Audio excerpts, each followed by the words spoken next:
자, 안녕하십니까. 식품화학을 담당한 김석원 강사입니다. 자, 오늘 이 시간에는 제 16강 페이지 156쪽에 무기질에 대해서 들어가 보겠습니다. 무기질이라는 거는 보통 금속의 이온을 얘기하는 거죠. 염 해가지고 보통 칼슘이온, 칼륨이온, 우리 몸에 필요한 것들, 나트륨이온 이런 것들을 얘기합니다. 뭐 비금속 중에서도 이온 중에 염화이온 같은 경우가 있죠. 그래서 먼저 이제 무기질의 개념과 특징을 들어가 보자면은,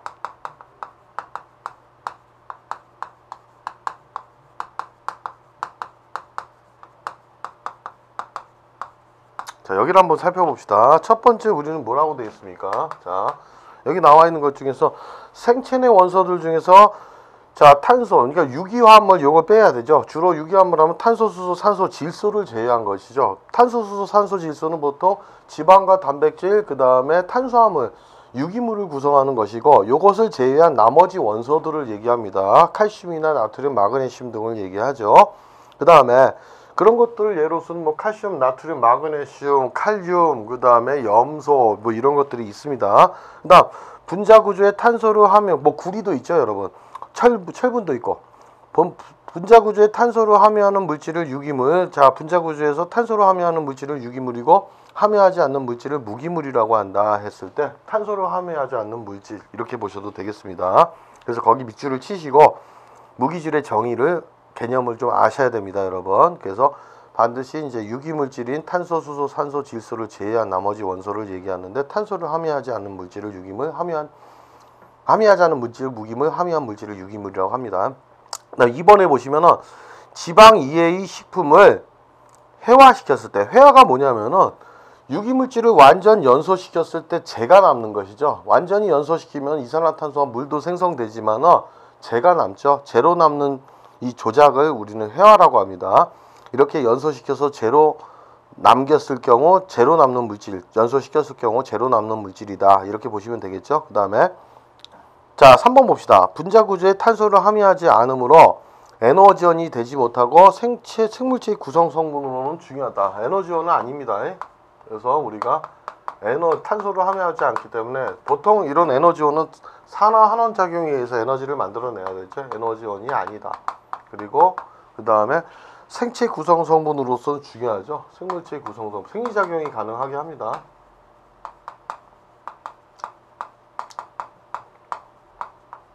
이렇게 알아두십시다. 에너지원은 아니고. 그 다음에 네 번째 봅시다. 인간을 포함한 모든 생물체는 무기질을 합성하지 못한다. 자, 보통 합성하는 것들이 있죠. 아미노산이나 이런 건데 합성하지 못하므로 무기질은 반드시 어떻게 식품을 통해서 섭취한다. 체내 합성이 안 되기 때문에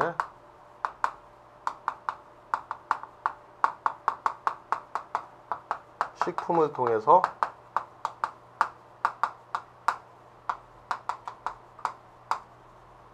섭취한다. 이렇게 알아둡시다. 그 다음 두 번째 다량원소와 미량원소 한번 가봅시다. 우리 몸에 필요한 것, 생체에 필요한 것 중에서 다량원소가 있고 미량원소가 있죠. 그러니까 어느 정도 미량원소 같은 경우는 소량인데 요것만 가지고 만약에 이게 미량원소 중에서 이게 어느 정도 과하게 되면은 유해작용을 일으키죠.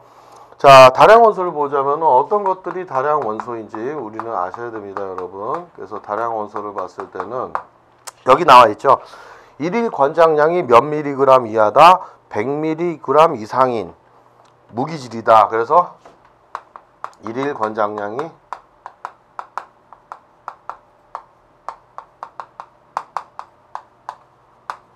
이상이다. 이렇게 해서 이런 예로서는 우리가 뭐가 있습니까, 여러분? 칼슘, 인, 자, 칼슘이죠. 그 다음에 인, 그 다음에 칼륨, 그 다음에 뭐가 있죠?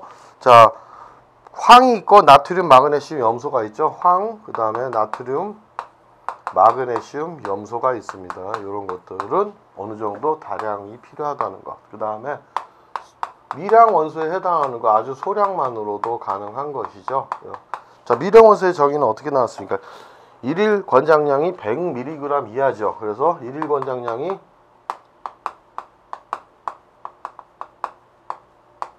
100mg 이하. 이런 것들의 예로는 뭐가 있습니까? 철분이죠. 보통 철, 그 다음에 요오드 성분도 그렇게 되는 것이고, 구리, 망간, 그 다음에 우리가 크롬과 플로린이라고 하죠 보통. 그 다음에 크롬 같은 경우 이것들이 과하게 되면 안 돼요. 오히려 인체에 유해하죠. 너무 적어도 안 되고 너무 많아도 안 되는 것입니다. 그냥 간단하게 이런 것들은 외워두시고, 그 다음에 세 번째 무기질의 역할이 있죠 여러분.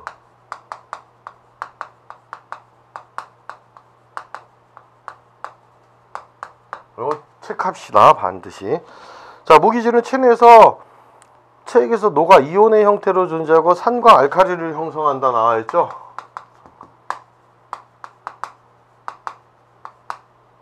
녹아 이온 형태로 존재한다. 이온. 보통 이온 형태면 양이온과 음이온이죠.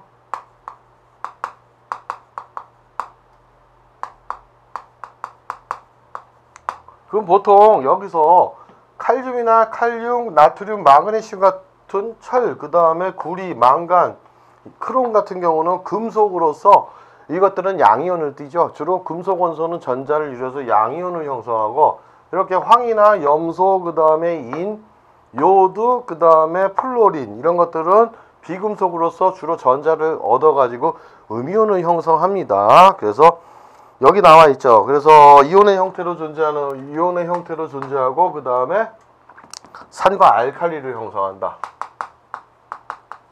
산성 또는 염기성. 그래서 알칼리 형성.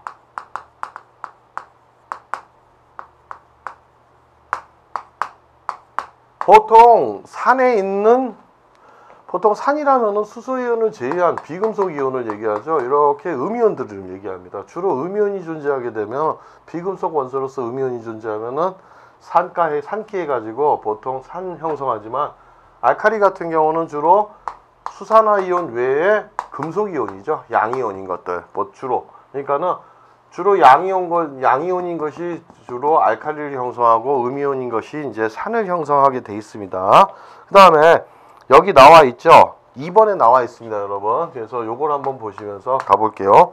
주로 양이온 했는데, 체액에서 수산화이온과 결합하여 알칼리 형성한다. 거기다 밑줄을 칩시다. OH기와 결합하여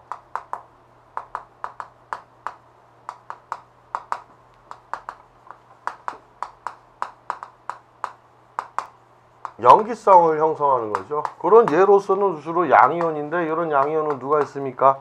칼슘이온, CA2+ 같은 경우, 그 다음에 칼륨이온, 이런 거, 나트륨이온, 마그네슘이온, 그 다음에 철이온 같은 경우는 2+도 있고 3+도 있습니다 여러분. 그 다음에 구리이온, 그 다음에 크롬에 산화 있을 때 이런 것들, 망간도 있죠. 망간 같은 경우도 2+에서부터 7+ 전자를 다양하게 잃죠. 양이온 형성하는 것들. 그 다음에 음이온 같은 경우가 뭐라고 돼 있죠. 그래서 요거 반드시 알아두시고, 알칼리 형성. 음이온 같은 경우는 주로 누구의 산의 수소이온이죠. H기와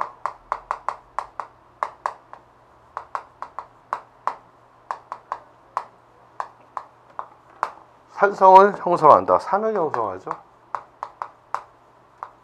수소와 결합해가지고 주로 수소이온과 결합하는 건 보통 인산과 H2, PO3 뭐 이런 것들이 인산이죠. H3 뭐 그렇게 가지고 가는 거. 뭐 황산 같은 경우 H2SO4 이렇게 갈 수 있는데, 주로 했을 때는 이런 예로서 음이온은 인이라는 거 있죠. 황이라는 이온이 있죠. 그 다음에 우리가 여기서 얘기할 수 있는 것들 중에서 염화이온이 있죠. 그래서 뭐 이렇게 될 수 있는 것은 황산이온. 주로 이제 이것들은 보통 황산이온 하면 이런 식으로 되죠. E- 형태. 그 다음에 염화이온은 Cl- 형태. 이렇게 됩니다 여러분. 플로리는 이런 F-. 이런 예로 얘기할 수 있죠 여러분. 자, 이렇게 알아두시면 되는 것이고, 2번을 봅시다. 혈액 중에서 완충작용을 하여 혈액의 pH를 7.2에서 7.4로 유지한다고 했는데, 이 부분을 보시면은 완충작용이 화학적 작용에서는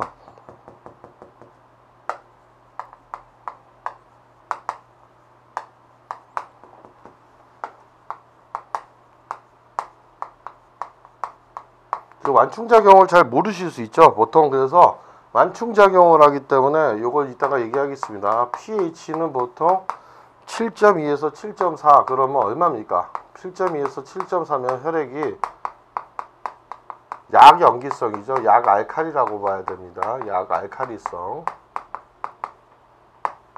이렇게 보셔야 되죠, 여러분. 그래서 약알칼리라고 얘기하는데, 자, 그러면은 완충작용이라는 건 뭐냐? 실질적으로 완충용액이랑 완충작용이라는 거는 뭐 참고사항으로 한번 보겠습니다. 산이나 염기를 첨가해도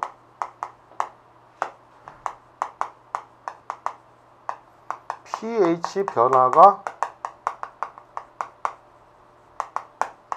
거의 없는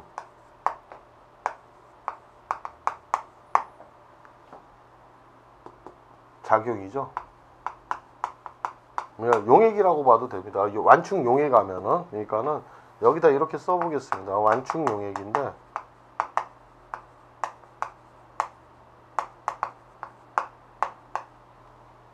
pH 변화가 거의 없는 용액, 이렇게 보시면 되겠죠. 그러니까는 예를 들면 우리 체내에서 산성이나 염기성 음식 또는 산성이나 염기성 물질이 들어갔을 때 pH 변화가 일어나게 되면은 우리 단백질로 이루어진 부분들이 pH 변화에 민감하기 때문에 단백질의 변성이 되면 효소의 변성작용이 일어나면은 효소가 뭐합니까? 물질 대사를 촉진하죠. 이런 물질 대사가 방해를 받아가지고 생명이 위험할 수 있습니다. 생명체 자체가, 인체가 위험할 수 있기 때문에 자, 이런 완충이라는 거는 거의 산염기를 첨가했을 때 자, pH 변화가 거의 없는 걸 유지해야 되겠죠. 그래서 단백질의 변성 요인을 제거하자는 건데, 보통 이런 완충용액을 하면은 한번 참고사항으로 요것만 조금 나가보겠습니다.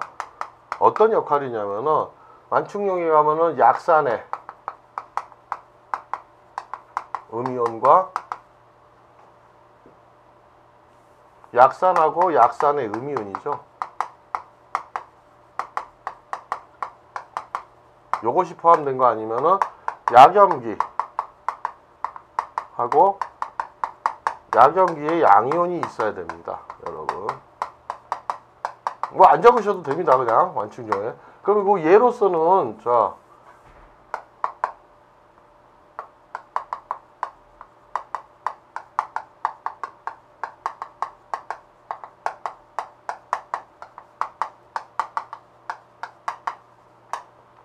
이런 것들 예로 하나 보시자면은 아세트산 같은 경우가 CH3COOH로 pH가 뭐 이온화도가 약산이라는 건 뭡니까, 여러분? 이온화도가 낮은 거죠. 물에 녹긴 녹지만 양이온과 음이온으로 이온화도가 낮은 걸 약산이라고 합니다. 보통 0.003% 정도 되는 거죠. 그 다음에 뭐 약염기 같은 경우도 이온화도가 낮은데 요거와 우리가 뭐가 이게 약산이죠. 이게 약산이고 그 다음에 약산의 음이온에 해당하는 건 CH3CO- 이런 것들. 그 다음에 뭐 약염기 같은 경우도 우리가 탄산수소 나트륨 가지고도 얘기할 수 있지만은 약염기의 음이온 가만있어 보자.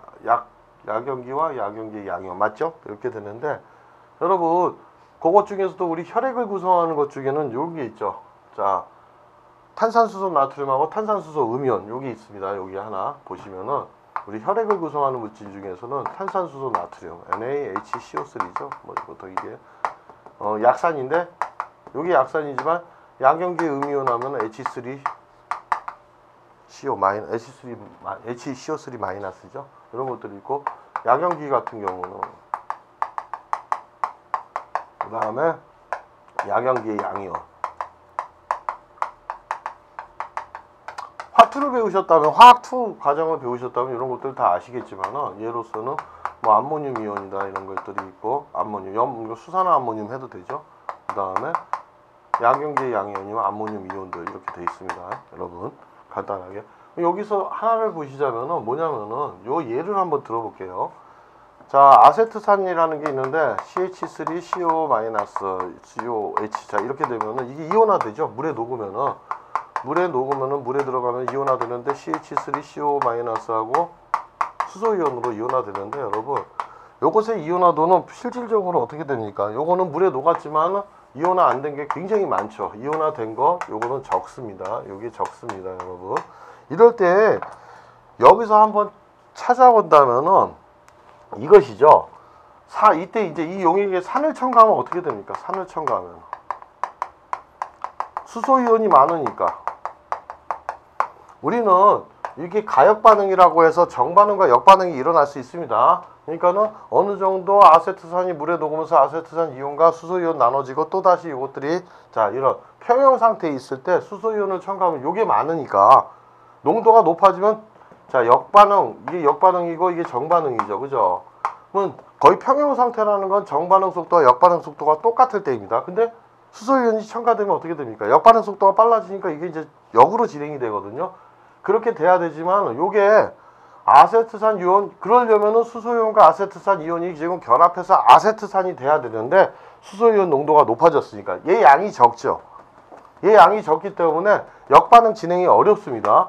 역반응 진행이 불가능하고 역반응 진행이 불가능하죠. 그렇게 되면 어떻게 됩니까? 역반응 진행이 불가능하게 되면 이게 수소이온이 점점 많아지기 때문에 결국은 pH는 낮아지죠. 그러면은 pH가 점점 낮아지게 되면 단백질 변성 요인이 되죠. 단백질이 변성되면은 효소 작용이 제대로 이루어지지 못하죠. 그렇다면은 완충용액이란 건 뭐냐?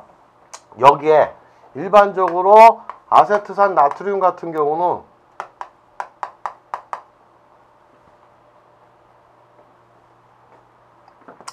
이것이 들어가면 거의 100% 이온화되면서 나트륨 이온과 자 약산의 음이온이 많아지죠.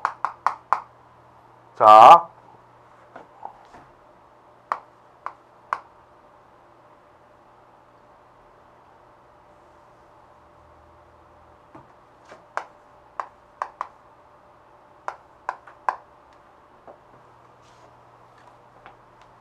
가만있어 보자. 아세트산 나트륨이니까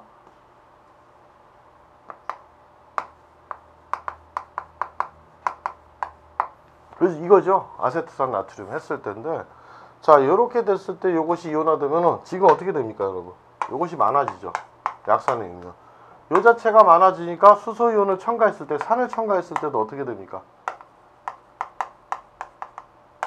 수소이온 증가하면은 자 역반응으로 이동해야 되는데 당연히 이동하겠죠. 아세트산 이온이 많으니까는 CH3CO-죠 참. 요 이온이 많으니까 요거와 반응해서 역반응 진행됩니다. 그래서 역반응이 진행되면 어떻게 되죠? 수소이온이 줄어들죠. 그러면은 수소이온이 줄어들기 때문에 pH 변화가 일정하다. 없다. pH 변화. pH가 일정. 이렇게 유지되는 것. 보통 얘기하는데 그냥 한번 요 자체가 뭐 이 식품 화학에서는 시험 문제로 나오진 않고 완충 작용의 의미만 간단하게 알아둡시다. 그래서 pH 변화가 거의 없는 것이다. 이게 중요한 거죠. 굉장히 우리 인체에서는. 157쪽을 보시면은 봅시다. 요거 별표 칩시다. 자, 157쪽에 있는 요 표는 별표 칩시다. 자, 봅시다. 여기 산알칼리 형성 원소와 식품 했죠. 산성식품. 주로 산 형성 원소가 뭡니까? 음이온이죠, 주로. 어떤 것이 포함됐을 때, 자, 인이나 황이나 염소를 포함했을 때죠. 인, 황, 염소가 포함된 식품을 우리가 산성 형성 식품이라고 합니다. 이런 식품의 예로서는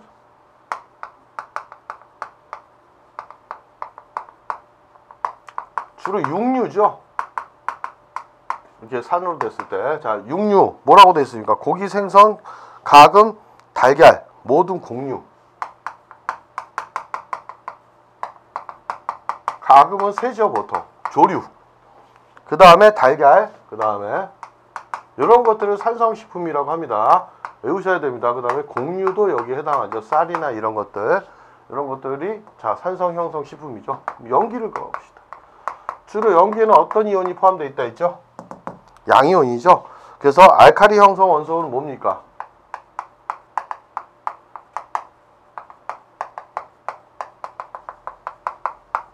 요 자체가 다 나오지는 않지만 주로 양이온이죠. 금속 원소죠. 나트륨, 칼륨, 그 다음에 여기 나온 것처럼 마그네슘, 칼슘, 철이죠.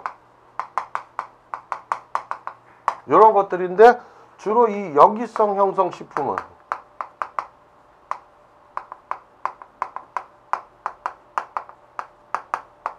중에는 뭐가 있죠? 자, 우유, 채소, 견과류라고 나왔죠. 보통 우유가 염기성 식품입니다. 채소들도 주로 염기성이다. 그 다음에 견과류. 그 다음에 여기 또 나온 거 대부분의 과일이나 해조류죠.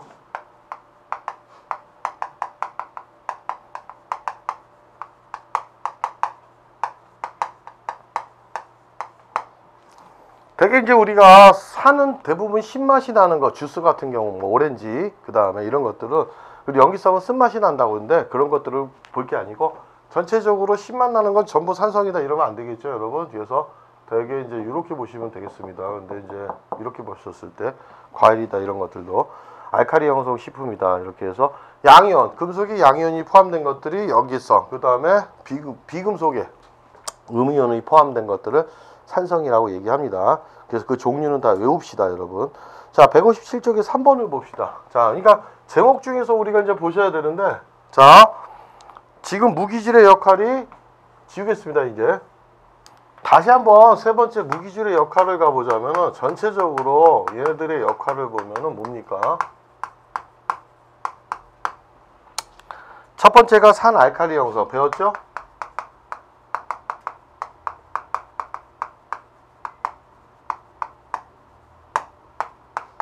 제목적으로. 두 번째는 뭡니까? 혈액중의 완충.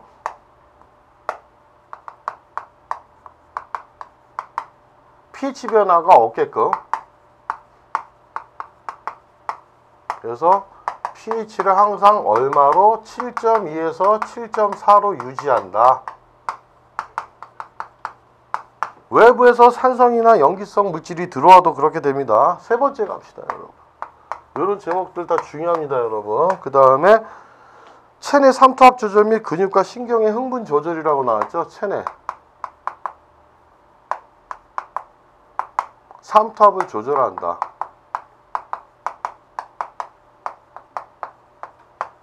그 다음에 근육과 신경의 흥분 조절.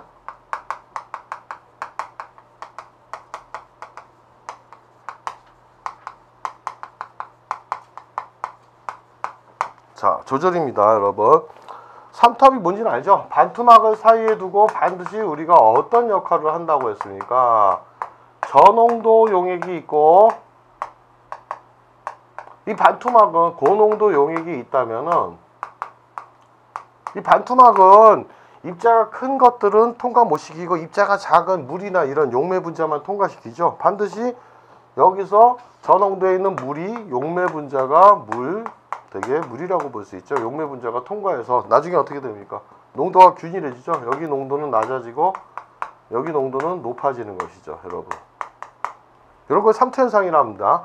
이때 삼투압이라는 건 그 반투막을 통과할 때 나타나는, 물이 통과할 때 나타나는 압력이죠, 여러분. 그러면은 이런 삼투압은 농도가 높으면 높을수록 어떻게 됩니까? 고농도 쪽에 있는 게, 자, 이 삼투 현상은 증가하죠. 물이 통과하는 현상. 그래서 삼투압은 높아집니다. 물이 통과할 때 막을 미는 압력이 높아지죠. 그러면 염분의 농도, 이런 무기질의 농도에 따라서 삼투압이 높아지고 낮아지고 돼 있습니다. 그래서 무기질의 농도가 높아지면은 고농도 쪽에 무기질의 농도가 높아지면 그만큼 물이 통과하는 양이 많아서 반투막을 통과해서 삼투압은 높아지게 돼 있습니다. 그래서 여기 봅시다. 반투막을 사이에 두고 농도가 낮은 부분에서 높은 부분으로 수분이 이동한다. 이것은 삼투 현상이고, 그 다음에 우리 여기 있죠. 염류, 무기질의 농도가 높으면은 요거 하나 체크합시다. 삼투압은 높아지는구나. 자, 물이 통과하는 양이 많으니까 막을 비는 압력도 커지겠죠. 자, 그 다음에 2번을 보면 무기질은 체액 중에서 세포막을 중심으로 삼투압이 유지되도록 관여한다. 적당한 삼투압을 유지하도록 관여하겠죠. 그래서 우리가 보통 이런 부분에서 갔을 때 혈액의 농도가 높으면은 그런 부분에서, 자, 세뇨관, 신장에 있는 세뇨관에서 물의 제흡수가 촉진되고 낮으면은 제흡수를 억제하는 것들, 이런 부분을 볼 수 있습니다, 여러분. 그래서 체내 삼투압 조절, 근육과 신경의 흥분 조절도 이루어진다. 예를 들면 보통 근육과 신경의 흥분 조절이라는 거는 나트륨 이온이죠. 나트륨 이온과 칼륨 이온이 이런 작용을 하는데, 실질적으로 자, 신경세포 내에 자극이 들어오면은, 자, 세포막, 이 세포막을 통해서 세포 바깥에 이제 보통 나트륨 이온 농도가 많죠. 그러면은 세포 내부 바뀌고 내부라고 하면은 칼륨이온 농도가 많은데, 자, 자극이 오게 되면 나트륨이온 통로, 나트륨이온이 유입이 됩니다. 나트륨이온이 유입되면서 세포막 내부가 마이너스 전하고 바깥이 플러스 전하인데, 나트륨 양이온이 유입되다 보니까 어떻게 됩니까? 내부의 막전이가 마이너스에서 플러스로 바뀌면서 우리가 반응이 일어나는 것이죠. 다시 이제 그 자극이 지나가면 또 칼륨이온 통로를 통해서 나가게 되죠. 그러니까 저런 우리가 근육과 신경의 흥분 조절은 주로 나트륨이온과 칼륨이온, 그 다음에 염화이온 이런 것들에 의해서 우리가 이루어질 수 있다는 것이니까, 뭐 간단하게 이걸 자세히 할 필요는 없고 그런 부분이 있다는 것만 압시다. 그 다음에 네 번째 체구성 물질이죠, 여러분. 몸을 구성한다. 체구성 물질이다. 체구성. 칼슘이온 같은 경우는 뼈 조직을 형성할 수 있죠. 그래서 뼈를 형성하고 조직을 단단하게 해주는 것들이다. 칼슘이온, 인, 마그네슘 등. 그 다음에 근육, 피부, 내장과 같은 연조직, 세포에게 핵단백질, 레시틴 등을 구성할 수 있다. 이렇게 해서 체구성 물질. 자, 이렇게 알아두시고, 다섯 번째가 또 있죠. 자, 여러분, 뭐가 있습니까? 물질 대사에도 관여하죠. 대사 과정에도 관여한다. 대사 과정에도. 자, 그래서 물질 대사라는 건 생명체 내에서 일어나는 화학 변화죠. 그랬을 때 효소의 구성 성분이 되거나 조효소로서의 작용이죠. 그러니까는 효소를 완전하게 해주는 역할이 조효소입니다. 그래서 조효소, 복일제기다 조효소가 있는데 조효소로서 작용한다 해가지고 이런 것들인데, 보통 주효소와 조효소가 결합했을 때 완전 전효소가 되죠. 그래서 이런 것들 효소의 구성 성분이 되기도 하지만 조효소로서 작용을 촉진한다. 효소의 작용을 촉진하겠죠, 여러분. 그래서 조효소로서의 작용을 촉진한다. 이렇게 알아두시면 되겠습니다. 보조 역할을 하는 거에서 중요하죠. 자, 이제 네 번째 무기질의 종류와 기능을 가봅시다, 여러분.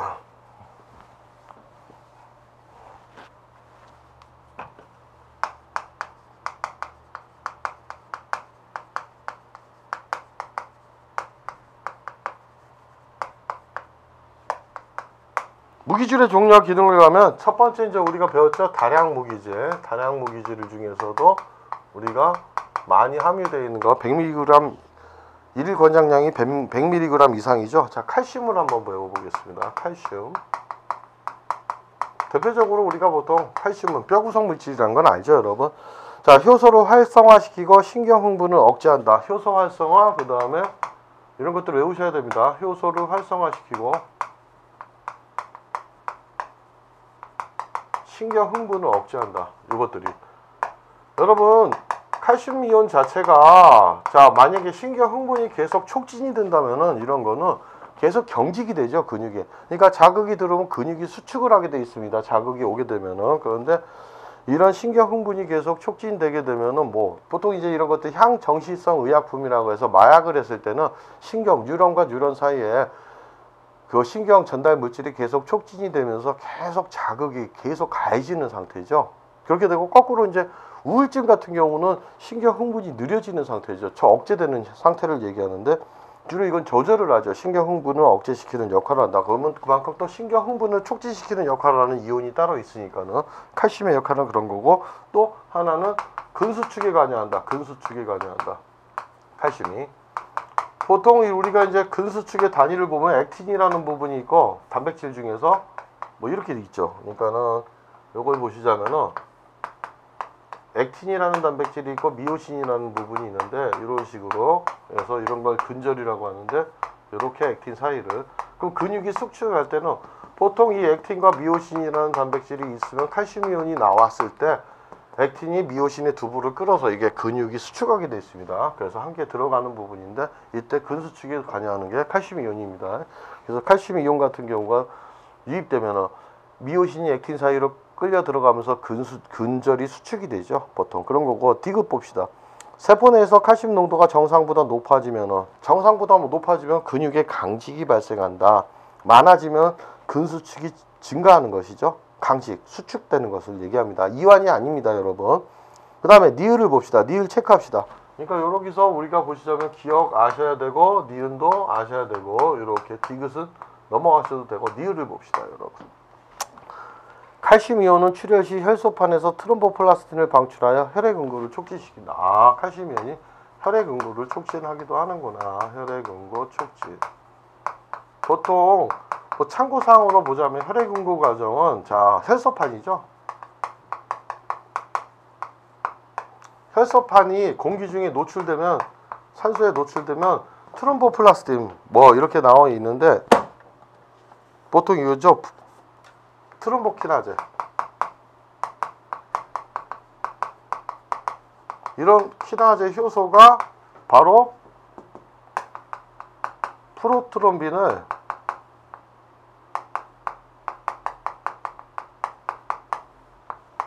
트롬빈으로 활성화시켜야 됩니다. 이렇게 활성화시켜야 되는데 이때 반드시 필요한 것이 우리가 혈장 속에 있는 칼슘 이온이죠. 칼슘 이온과 함께 보통 칼슘 이온과 함께 칼슘 이온이 없으면은 이 프로트롬빈이 트롬빈으로 활성화가 되지 않습니다. 그래서 자 칼슘 이온이 트롬보키나즈와 함께 프로트롬빈을 트롬빈으로 활성화시킨 다음에 자 혈장 속에 있는 또 피브리노겐이죠. 혈액응고에 관여하는 게 여러 가지가 있습니다. 전구체인데 또 트롬빈이 얘를 활성화시킵니다. 얘를 활성화시켜서 뭐로? 피브린으로. 말 그대로 단백질 변성이 일어난다고 봅시다, 여러분. 자, 저 피브린은 뭡니까, 이제? 적혈구와 백혈구를 엉기게 하죠. 그래서 위에 보면은 혈액이 응고됐을 때 빨간 피딱지는 아래 있고 위에 이제 혈청 성분, 액체 성분이 있고 여기에 혈병이라고 해서 말 그대로 피떡 이렇게 되는데 피브린이 바로 이런 역할, 적혈구와 백혈구를 엉기게 해주는 역할인데 반드시 중요한 건 칼슘 이온이 혈액응고에 관여한다는 것입니다. 여러분, 자, 그 다음에 바이타민 C는 칼슘 이온의 체내 흡수를 증가시킨다. 비타민 C가 자 이건 지우겠습니다, 여러분. 그 다음에 전체적으로 봤을 때 니을 넘어가시고 미음을 보시면은 요것도 압시다. 자, 바이타민 C는 비타민 C는 칼슘 흡수 촉진 이렇게 된다 보시면 되겠습니다. 그 다음에 비옥과 시옷에 있죠, 여러분.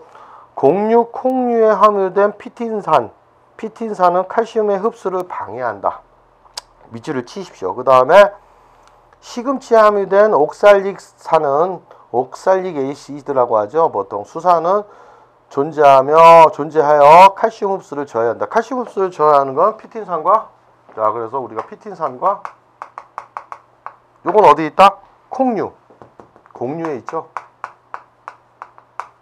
그 다음에 수산 뭐 이렇게 하겠습니다. 그냥 옥살릭산이라고 하죠. 시금치에 있는 것들은 자 어떻게 한다?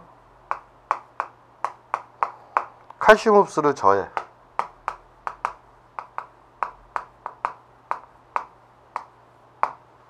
요렇게 알아둡시다. 자, 밑에 보시면 여기 나와있죠. 네모 박스가 있는데 칼슘, 철 등은 무기질은 산성 조건하에서 흡수가 증가되나. 칼슘, 철 등 무기질은 산성 조건하에서는 흡수가 밑줄 칩시다. 산성 조건하에서는 칼슘이 흡수됩니다. 여러분.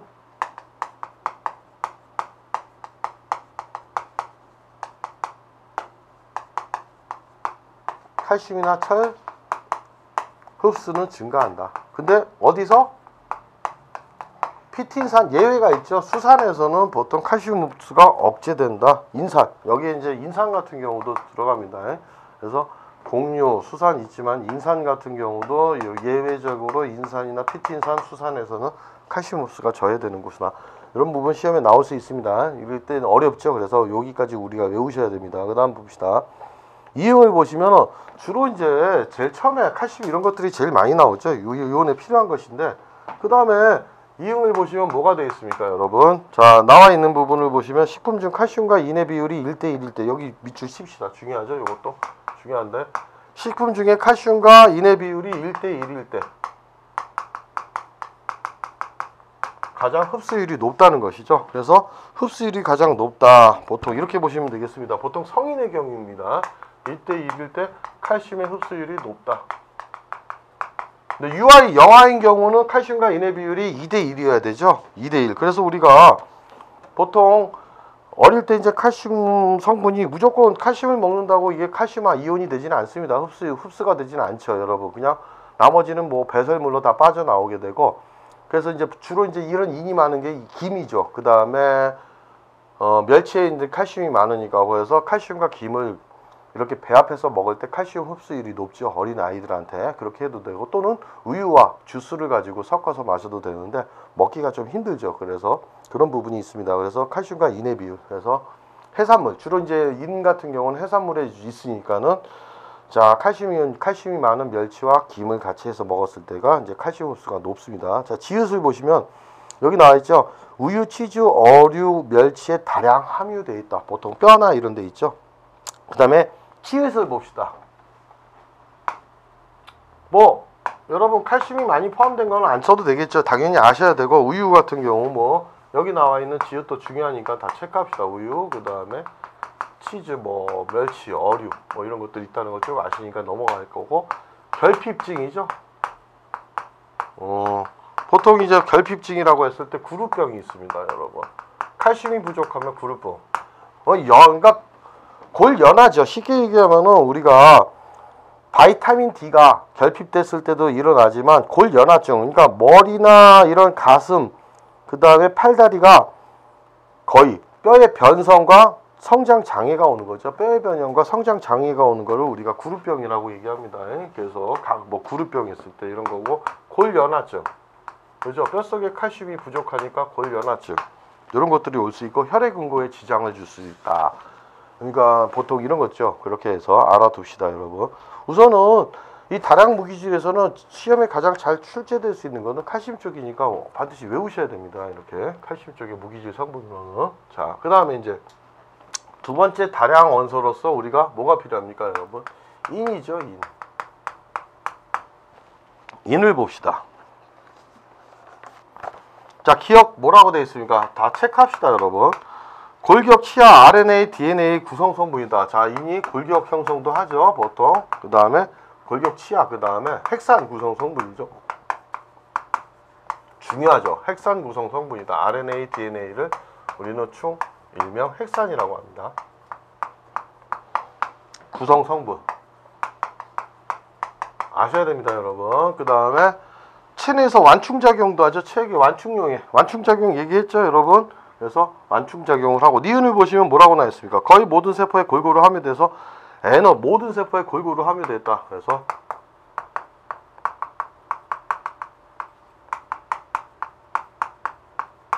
함유돼 있고, 뭐 이런 거 특징을 아셔야 돼요. 에너지 대사에서 인산결합 형성에 사용된다. 이건 넘어가셔도 되고. 자, 여기 나와 있죠. 핵산 물질의 구성 성분.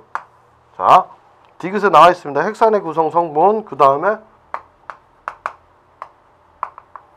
조효소의 구성 성분도 되는구나. 조효소의 구성 성분도 되고, 체액의 완충작용에도 관여하는구나.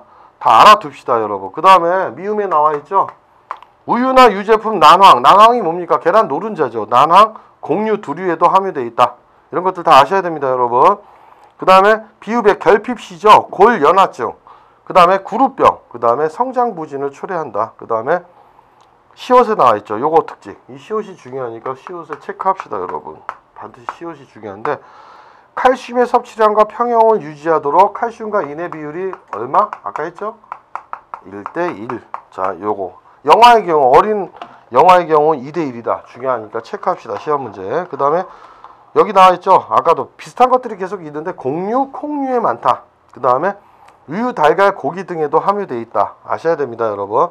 그 다음에 아까도 얘기했던 것처럼 이 인도 피틴산의 형태로 있기 때문에 이용률은 좀 낮다 했는데, 여기까지는 안 보셔도 되고, 주로 이제 우리가 아까 하실 거는 기역가, 그 다음에 뭐 미음 같은 경우, 그 다음에 비읍, 그 다음 시옷, 이런 것들, 곡류, 콩류에는 많다는 것, 이런 것들을 아셔야 됩니다, 여러분. 뭐 이 책에 있으니까는 그런 거 밑줄을 치시고 나머지는 안 쓰겠습니다, 여러분. 말로 설명하겠습니다. 3번 나트륨을 봅시다, 이제.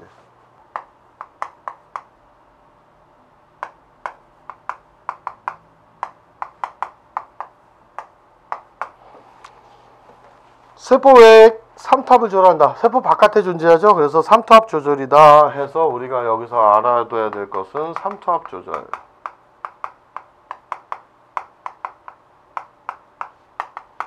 조절을 하고, 그 다음에 나트륨은 염화나트륨으로서 체내에서 산알칼리의 평형을 유지한다. 산알칼리 평형, 완충작용도 유지한다는 겁니다. 산알칼리 평형.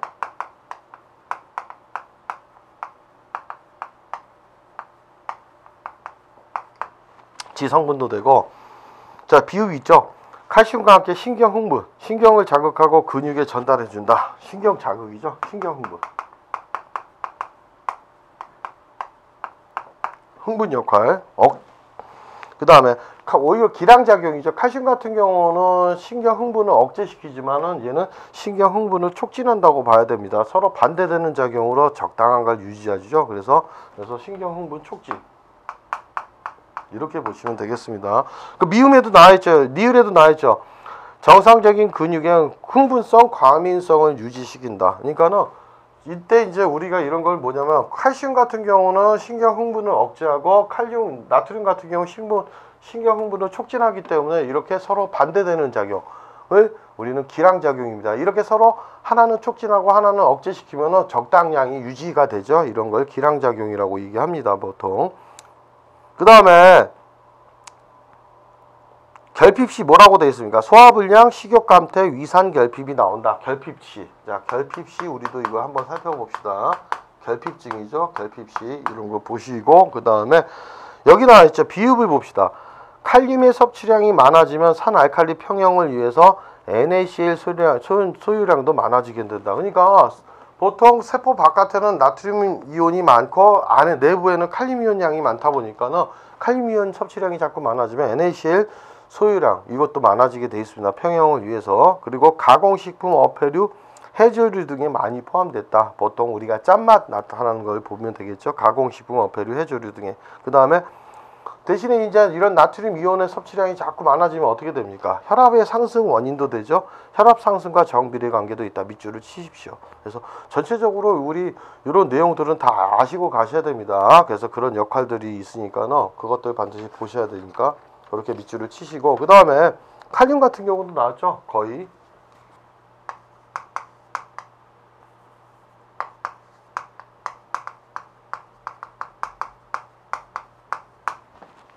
뭐라고 되어 있습니까? 칼륨은 자, 나트륨과 함께 근수축과 신경자극 전달에 관여한다. 근수축과 신경자극 전달 촉진제죠. 이것도 근수축, 신경자극.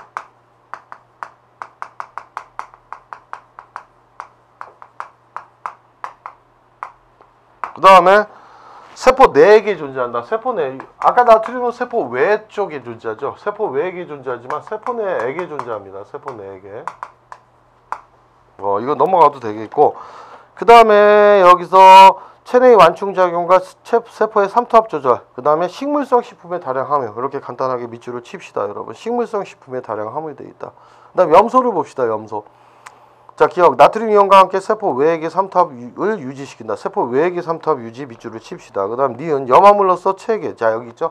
산알칼리 평형의 중요한 역할 거기도 밑줄을 칩시다. 그 다음에 위에 있는 염산의 9번 넘어가시고 니을도 넘어가도 되겠습니다. 나트륨 이온의 배설량이 많으면 염소 이온에도 많이 배설하게 된다. 주로 이제 나트륨 이온과 염화 이온이 함께 흡수가 되니까는 나트륨 이온 배설량도 많으면 염화 이온 배설량도 많아지게 됩니다. 그다음 마그네슘 봅시다. 엽록소의 중요한 구성 요소로서 여기 꼭 밑줄 치십시다. 녹색 채소에 다량 함유되어 있다. 보통 엽록소 AB가 녹색을 띠기 때문에 그래서 이런 녹색을 띠는 엽록소 AB에는 마그네슘이 많이 함유되어 있습니다. 그래서 녹색 채소에 대량 함유되어 있다. 밑줄을 치시고 그 다음에 당질 대사에 관여하는 효소작용 촉진 이것도 밑줄 칩시다. 그리고 신경 흥분을 억제하는 역할이다. 칼슘도 보통 신경 흥분 억제였죠. 자, 마그네슘 같은 경우도 신경 흥분을 반대로 억제하는 작용 밑줄을 칩시다. 그리고 이런 것들은 마그네슘 주로 어디에 있습니까? 곡류, 감자, 육류에 함유되어 있다. 밑줄을 칩시다. 여러분 아무튼 이런 다량 원소 무기질 중에서 다량 원소 굉장히 중요하죠. 여러분 그 다음에 황을 봅시다. 황은 뭐라고 되어 있습니까? 자, 159쪽을 보시면 메치오닌, 그 다음에 시스틴, 시스테인 등을 황을 함유하는 아미노산 구성 성분이죠. 그러니까 황함유 아미노산 있죠. 그래서 메티오닌, 시스테인 이게 황을 함유한 아미노산인데 구성 성분도 되는 거고 니은 뮤코이틴, 그 다음 담즙산, 콘도로틴, 그 다음에 설퍼릭 애시드 하면은 설탕이죠. 그러니까 설퍼릭 애시드 하면 아니군. 저 황산 같은 경우죠. 보통 설퍼릭 애시드 하는데 바이타민 B1 그 다음에 바이오틴의 비타민유에도 포함되어 있다. 그냥 뮤코이틴 그 다음에 체내의 모든 세포에 존재한다. 밑줄 칩시다. 체내의 모든 세포에 그 다음에 혈액 응고제 형성, 해독작용 이런 것들 그 다음에 마늘, 파, 무 등에 많이 함유되어 있다. 밑줄을 칩시다. 여러분 이런 부분도 중요하지만 특히 밑에 있는 표를 봅시다. 표를 보면서 조금은 우리가 정리를 해야 되겠죠. 예를 들면은 이것입니다. 자 여기서 종류 생리작용과 결핍증 있죠. 그 다음에 함유된 것들이 있는데 함유된 것들은 다 안 외우셔도 되고 그렇지만 우리가 생리작용과 결핍증, 과잉증은 좀 아셔야 됩니다. 여러분 칼슘 같은 경우 봅시다. 생리작용은 여기다 밑줄 칩시다. 골격과 치아 형성, 혈액의 응고 촉진 그죠? 그 다음에 효소의 활성화 뭐 신경흥분 억제 이런 거죠. 근수축과 이완작용. 근데 결핍증은 뭡니까? 주로 과잉증보단 결핍증이 잘 나오죠. 결벽과 치아 발육의 부진, 골연화증, 그룹병, 신경전달 이상으로 근육 경직이 일어난다. 뭐 과잉증이라면 신장결석, 돌이 형성되는 것이죠. 근데 그것보다는 결핍증이 중요합니다. 인을 봅시다. 인은 생리작용 우리가 아까 했던 거에서 복습하면서 정리합시다. 자, 인이란 건 물질 대사, 에너지 대사에 관여한다. 반드시 요거 밑줄 쳐주시고 그 다음에 세포 삼투압 및 pH 조절, 그 다음 지방산을 이동시킨다. 그래서 삼투압 및 pH, 결국과 치아 형성도 밑줄 치셔야 되지만 삼투압 및 pH 조절, 그 다음 지방산 이동. 결핍증은 뭐죠? 골격과 치아의 발육이 억제되고 골연화증, 성장 부진, 구류병 이것도 밑줄 칩시다. 그 다음에 소듐이라고 하는 게 나트륨입니다. 여러분 나트륨인데 여기다 밑줄 칩시다. 체액의 산 알칼리 평형, 삼투압 조절, 신경 흥분 억제가 아니라 주로 이거는 잘못돼 있죠. 촉진 역할을 하죠. 신경 흥분에 촉진 역할을 하는데 타액 효소의 활성화다. 그렇게 되어 있는데 결핍증은 식욕 부지, 소화 불량 이렇게만 봅시다. 뭐 과잉이 됐을 때 고혈압의 원인이 되죠. 특히 그 다음에 칼슘 손실 증가한다고 했는데 이건 좀 넘어갑시다. 염소를 봅시다. 체액의 산 알칼리 평형 유지하고 그 다음에 삼투압 조절하고 위액의 산성 유지 밑줄을 칩시다. 그리고 소화에도 관여한다. 신경 자극 전달에도 관여하는데 결핍증이 뭡니까? 위액의 산도 저하나 식욕 부진, 소화 불량 밑줄 칩시다. 마그네슘 봅시다, 여러분. 골격과 치아 형성 나왔지만 넘어가시고 근육과 신경의 흥분 억제, 칼슘과 함께 억제죠. 당질 대사 효소의 조효소로 작용한다. 조효소제. 그 다음에 결핍증은 신경계 자극의 감수성 촉진이나 혈관 확장, 경련 이런 것들을 보시면 되고 포타슘 같은 경우가 칼슘이죠. 자. 체액의 나트륨과 비슷합니다. 산 알칼리 평형 삼투압 조절, 근수축에 관여하기도 합니다. 여러분 결핍증은 근육 이완이나 발육 부진이 그 다음에 근수축에 관여하는데 부족하면 근육 이완이 되겠죠. 그 다음에 체액의 이동이나 구토, 설사 이런 것들이 있다는 것을 좀 보시고 주로 근데 이거보다는 아까 표에 있는 것보다는 저랑 이렇게 했었을 때 그런 거 밑줄 치라는 부분은 좀 외워두시면 좋겠습니다. 자 우선 시간 관계상 159쪽에서 제 16강을 마치고 다음 이 시간에는 요 나머지 무기질에 대한 개념과 그 다음에 핵심 문제풀이를 들어가도록 하겠습니다. 자.